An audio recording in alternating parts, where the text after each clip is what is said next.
are talking about, but I vaguely remember the conversation. Yeah, it was where I think some company donated like hundreds of millions of dollars to charity, and everyone was trying to dismiss it and say, oh, but look at all this evil shit this company does. And we were like, yeah, but the charitable act is still like great. You can't just dismiss it because, you know, you don't like who did it.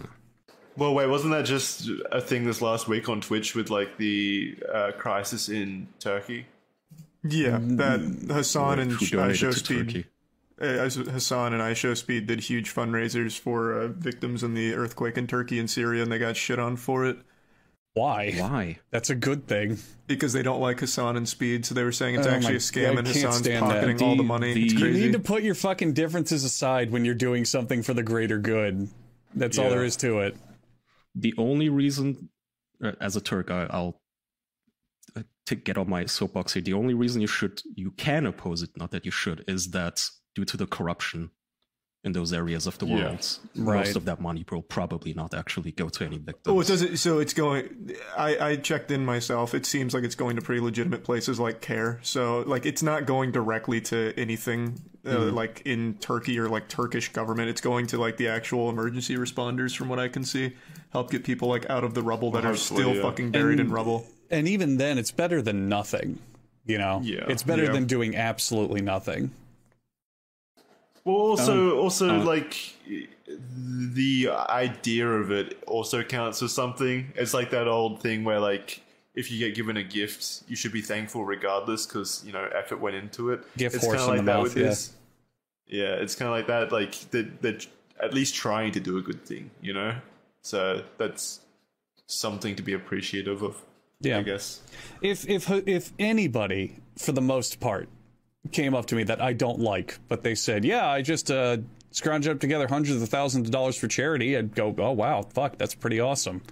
You know, it wouldn't matter how much I don't like them. If that's a true statement, that's a greater good. That is just an objective good. Yeah. Situation in Turkey sucks. Real quick, thank you to everyone for reaching out and asking me if I'm okay, if my family's okay. We are. I don't have family in that region. Turkey, it's so fucking depressing. When this happened, I was up because, Turkey time is like several hours ahead of us. And I decided to, on Twitter, you can do a geolocation search. Like you can type in the coordinates of the area, for instance, and then a radius, like 10 kilometers. I did this in the immediate aftermath. And it was the most depressing shit because people were literally tweeting from underneath the rubble. Like they were on Twitter tweeting out their addresses and selfies of themselves trapped in the rubble saying, save me. And then today, I read that the Turkish government cut off Twitter access. So, was there a reason for it? Why would they cut it off? So the Turkish government routinely cuts off social media access whenever there's like a big event or a drama or a protest, or they do this to prevent the quote-unquote spread of misinformation. The excuse of every censor on the planet. So when you give money, please make sure it goes to a good charity. Yeah. Being charitable is good. Just do your homework beforehand. Yep. Very important. It's, that situation in Turkey is just so sad. Oh, it's fucking crazy, yeah. It was 2 7.5 earthquakes, is that right? 7.6, 7.5, right? 7.5. That's fucked. That's so fucked. Of 7, oh my god! Which was the biggest since an earthquake in 1999, which was also 7.8ish or something like that, which killed 18,000 people. Currently in Turkey and the Syrian border region, I think the death toll right now is like 11,000, and a lot of them are dying because of hypothermia. Yeah, because a lot of these people are now out in the cold and they have no shelter. And I just saw the most depressing videos that are now etched into my brain, which I wish I could just blow out of my brain, but it's depressing. Can we have a last fun topic? 80 for Brady, baby. 80 for Brady. Good movie.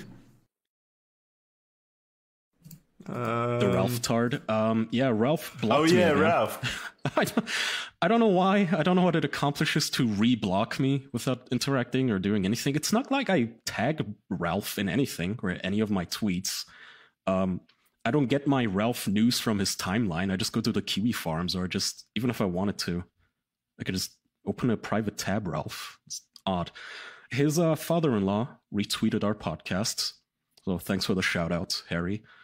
And his ex reached out to me.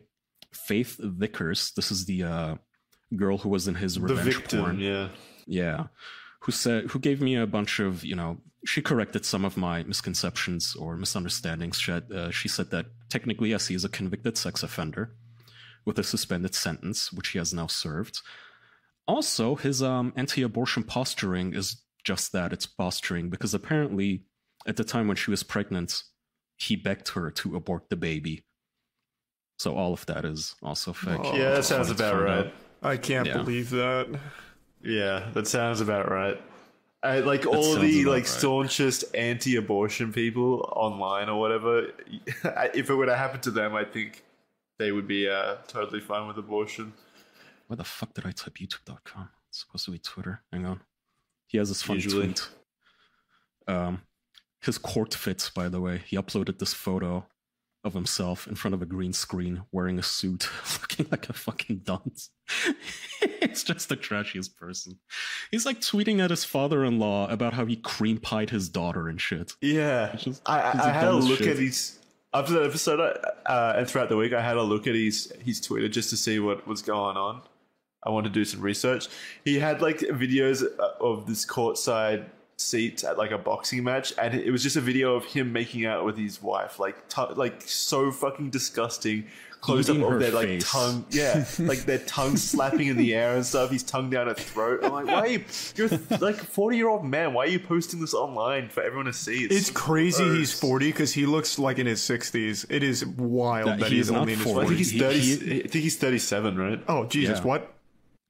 He's not in his 40s, buddy.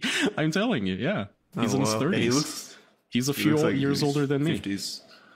And he looks like a... Whatever this hairdo is in the beard, he now looks like a ancient Greek hobo. In the streets. I saw that clip of him that was floating around with people making fun of him and also being concerned because he started strangling his wife, I think. Yeah. Apparently that was... that was a joke. Yeah, people troll him who like gifs, but... Yeah, the clip of him kissing her is so uncomfortable. It's like a 14-year-old's first kiss, and he has to show... like. When you're a teenager and you want people to know you have a girlfriend, like, yeah, finally, I'm not a loser. He's still in that mentality. Oh, wait, that's where the choking video came from as well. It was another one. He did it twice. This is the actual full video, posting it in the chat. It's just him making out with her while he's, like, holding her throat.